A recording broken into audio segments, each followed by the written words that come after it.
Hey, this is Phil Lilley, and I want to show you how I fish jigs for trout on Lake Taneycomo. I'm fishing with these marabou jigs today. This is a 3/32 ounce black marabou jig, and we're going to be working it up in the trophy area.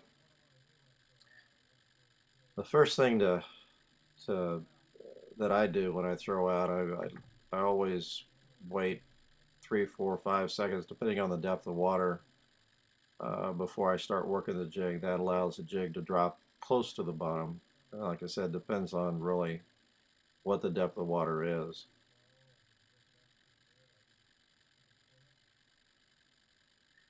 And then I always try to let that jig drop as much as possible in my retrieve while dropping the rod tip before I jig it up. That allows that jig to drop, and I still have control or feel of the jig while it's dropping. Of course, this is ideal situations. There's no wind. The current's pretty steady, and I've lined myself up with the bank.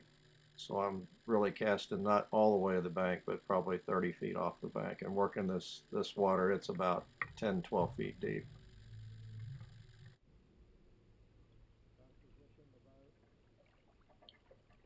I always try to, also in working the trolling motor, try to keep the boat moving just a little bit slower than the current. Today there's one generator running, maybe a little bit more. It's a nice even flow down through this area. And I'm trying to work that jig as slow as possible. Of course, the water's deep enough I can work it really, really slow. And by keeping the boat moving a little bit slower than the current, kind of holding it a little bit, it floats that jig up a little bit more so I can let it drift down below the boat. Whereas if the boat was moving the same speed as the current, it would drop faster and get hung up on the bottom.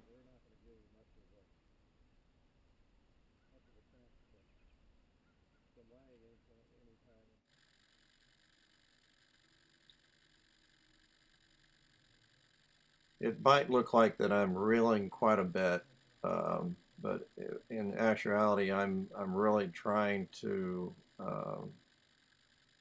that jig. I want it dropping.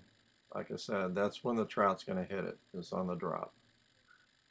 So what you're looking for is anything that's a little bit different with the line. Of course, a tap on the rod would be nice, but a lot of times trout don't take jigs like that. They'll take them as they're dropping. So you'll either feel the bite when it's dropping, or you'll feel the fish when you go to jig up. A lot of times that's what happens.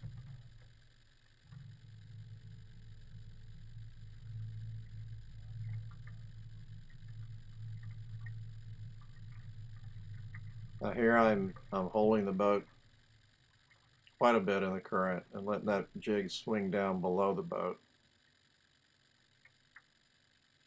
I always tell people that if you're working it too fast and you've got the jig off the bottom too much, you're not going to catch a fish.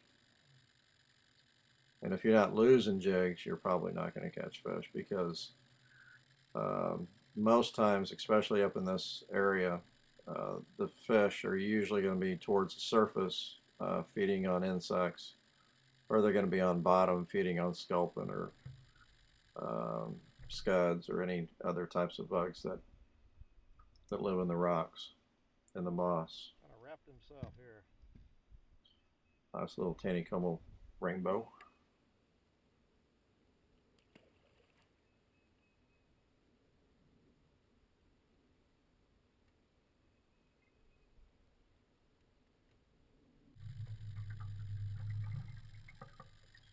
Now the colors of jigs, of course, make a big difference a lot of times. I'm actually using a black jig because that's what they've been hitting pretty good here lately.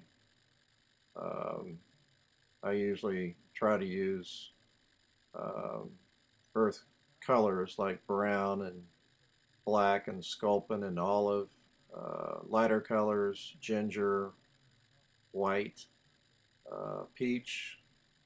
You even use purple, and in combinations of jigs like sculpin and peach, or sculpin and ginger, or olive and black, and olive and sculpin. Different color heads, but my staples are uh, uh, black and brown, olive, sculpin, and white.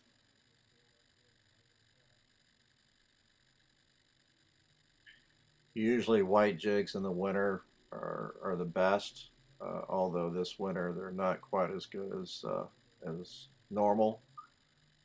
But I did start using a white jig a little later in this video, and actually caught some nice browns.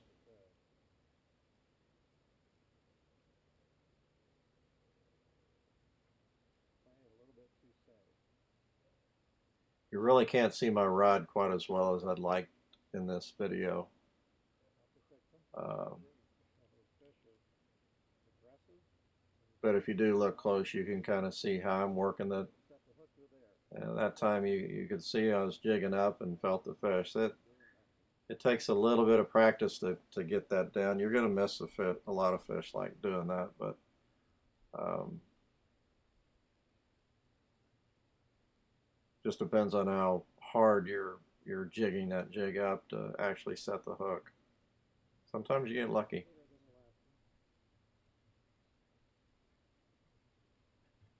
Tell people a lot of times if the fish are biting short, to pinch off that tail of the jig.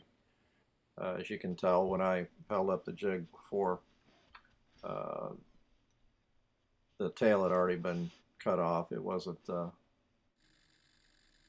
uh, wasn't very long. It's pretty short. Hey, see, I've gone to white jigs. It's my second drift. A lot of times when you throw that jig out in the beginning, you're letting it set, just like that. You're letting it settle. You'll get bites on that first cast when you're letting it drop. It's pretty amazing. So you really got to be conscious of that jig when you first throw it out.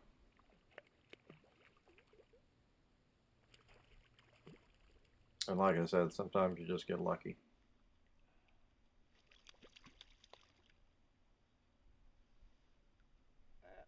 Nice little brown. We have been seeing a few more browns in the lake here lately, so the last month or two.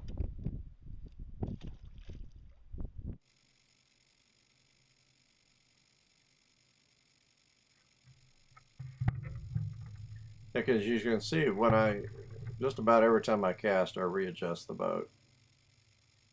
Either making sure that boat's moving a little bit slower than the current, or making sure I'm the right distance away from the bank. There's not really any right distance. I'll work the bank real close, but I'll use a little bit lighter jig in working that bank. Work it a little bit slower and more shallow water.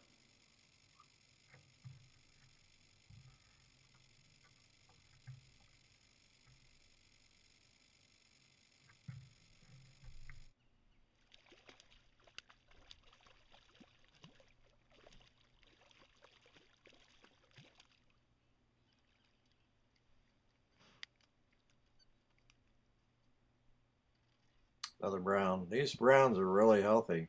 Boy, they're fat. That's a really, really good sign. We still have a lot of forage fish around our dock. A lot of minnows. See a lot of sculpin. These fish are probably feeding on both.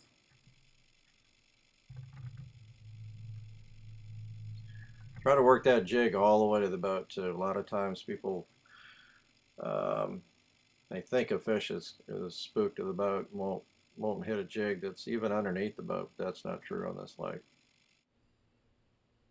Just keep on working it slower and slower as you get to the boat.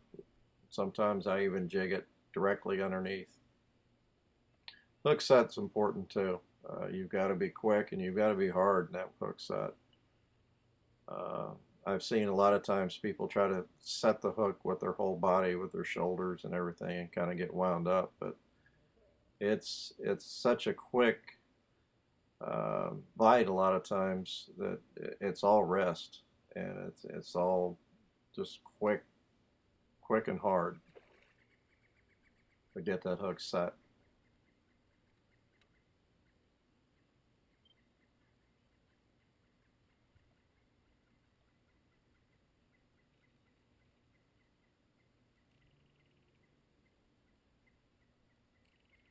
As you can see, I'm playing around with some cameras and some views and try to improve my cinematography. Trying to show people how to catch more fish.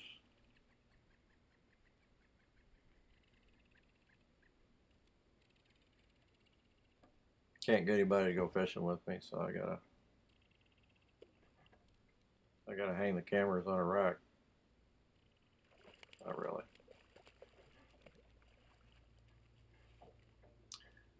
Yeah, I think this is my last fish of the day, and it was the nicest. It's a nice, about a 14, 15-inch brown, maybe 16. Nice heavy fish. Boy, they sure are pretty. There's a brown right there. Thanks for coming along, and we'll see you on the lake someday.